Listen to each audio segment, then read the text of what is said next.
Hi, ഞാൻ ഐശ്വര്യ. എല്ലാവർക്കും പുതിയ വീഡിയോയിലേക്ക് സ്വാഗതം. അപ്പോൾ ഞാൻ എന്താ ഉണ്ടാക്കിയിരിക്കുന്നത് നിങ്ങൾ കണ്ടാൽ മനസ്സിലായല്ലോ. ഫ്രൈഡ് ഓണിയൻസ് നമ്മൾ ബിരിയാണിക്കൊക്കെ ചേർക്കുന്നത്.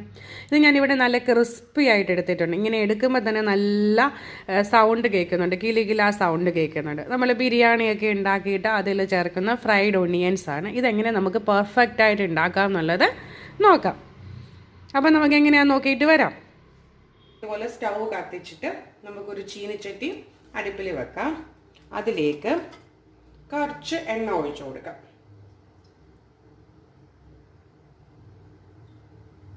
ഇത്രയും എണ്ണ മതി.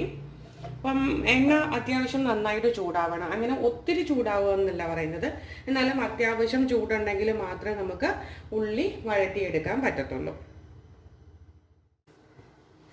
ഞാൻ ഇന്നിവിടെ വറക്കാൻ വേണ്ടിയിട്ടാണെങ്കിൽ ഓരോ സവോളയാണ് എടുത്തിരിക്കുന്നത്. എനിക്കതിൻ്റെ ആവശ്യമേ ഉള്ളൂ. അപ്പോൾ നിങ്ങൾ നിങ്ങളുടെ ആവശ്യത്തിനനുസരിച്ച് എടുക്കുക. അപ്പോൾ എപ്പോഴും ശ്രദ്ധിക്കുക, ഇതുപോലെ കനം കുറച്ച് അരിയുമ്പോൾ എല്ലാം ഒരേ വലിപ്പത്തിൽ തന്നെ അരിയണം. അപ്പോൾ എണ്ണ ഇവിടെ ചൂടായി വന്നിട്ടുണ്ട്. നമുക്ക് ഈ എണ്ണയിലേക്കാണെങ്കിൽ പൊരിക്കാനുള്ള ഉള്ളി നമുക്ക് ഇട്ട് കൊടുക്കാം. അപ്പോൾ ഇടുന്നതിന് മുമ്പ് നമുക്ക് ഇതെല്ലാം ആണെങ്കിൽ ഇതേപോലെ ഒന്ന് ആക്കിയിട്ട് ഇട്ട് കൊടുത്താൽ പെട്ടെന്ന് തന്നെ വിട്ട് വരും. അപ്പം ഇതേപോലെ ഞാൻ ഉള്ളി എല്ലാം ഒന്ന് ഇളക്കിയിട്ടിട്ടുണ്ട്. എന്നിട്ട് നമുക്ക് ഈ എണ്ണയിലേക്ക് ഇട്ട് കൊടുക്കാം.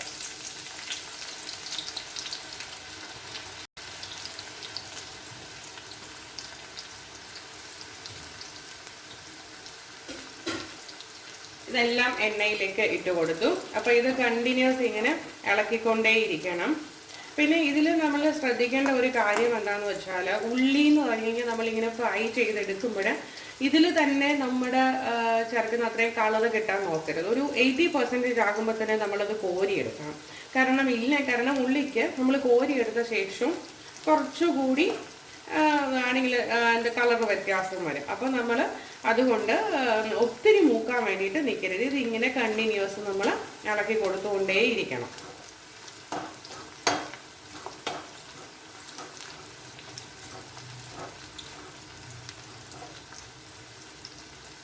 എല്ലാ വശത്തും ഒരുപോലെ ചൂട് കിട്ടാൻ നോക്കണം. ഇതൊക്കെ ഉണ്ടാക്കാൻ വളരെ ഈസിയാണ്. ജസ്റ്റ് ഒന്ന് ശ്രദ്ധിച്ചാൽ മതി. ഒരുപാട് നമ്മൾ എന്താ പറയണത്, ചൂടിൽ വെക്കരുത്. ഉള്ളി പെട്ടെന്ന് അങ്ങ് കരിഞ്ഞു പോകും. എന്നാൽ ചൂട് വേണം താനും. അപ്പോൾ ഒരു മീഡിയം ഫ്ലെയിമിൽ വെക്കുക.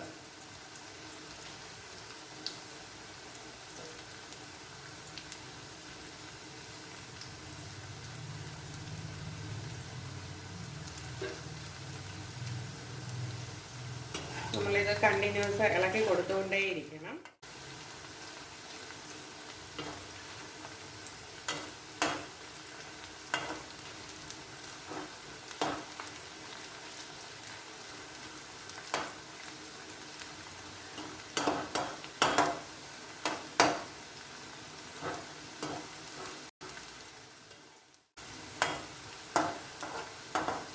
നമ്മൾ ഇതിട്ടിട്ട് എങ്ങും പോകുകയൊന്നും ചെയ്യരുത്. ഇതൊക്കെ ഉള്ളിയൊക്കെ മൂക്കുന്നത് വളരെ പെട്ടെന്നാണ്.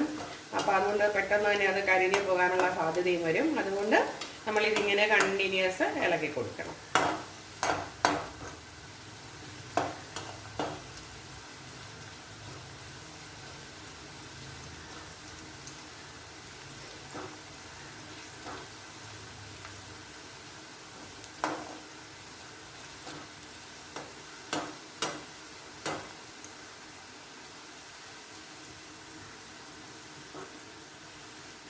ഉള്ളിയുടെയൊക്കെ കളറ് മാറി തുടങ്ങിയിട്ടുണ്ട്.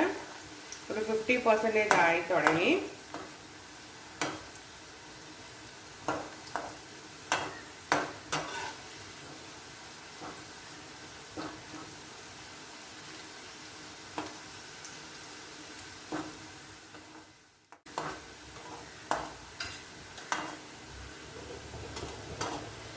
അപ്പം നമുക്ക് ഈ ഒരു കളർ ആകുമ്പോൾ തന്നെ നമുക്കിത് ഫ്രൈ ചെയ്ത് വെച്ചിരിക്കുന്നത് നമുക്ക് ഒരു അരിപ്പയിലോട്ട് മാറ്റി കൊടുക്കാം. ഇനി വെച്ചിരുന്ന് കഴിഞ്ഞാൽ ഇതിൻ്റെ കളർ അപ്പടി ചേഞ്ച് ആയി പോകും. അപ്പം നമുക്ക് ഈ ഒരു സമയത്ത് തന്നെ ടിഷ്യൂ പേപ്പർ ഉണ്ടെങ്കിൽ ടിഷ്യൂ പേപ്പർ ഇട്ടിട്ട് തന്നെ ഇതുപോലെ ഇരുമ്പോൾ നമുക്കൊരു കിലികില സൗണ്ട് കേൾക്കണം. അതാണ് ഇതിൻ്റെ പാകം.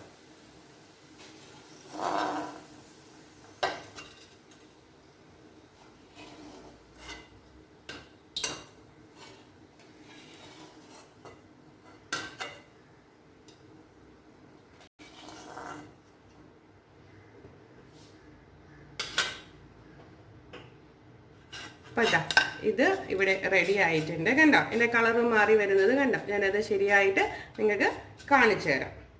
കണ്ടോ?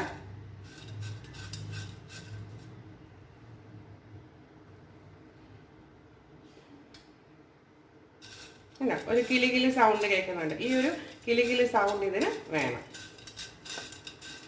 കണ്ടോ? ഒരു സൗണ്ട് കേൾക്കുന്നത്. ഇതാണ് ഇതിൻ്റെ കറക്റ്റ് പാകം.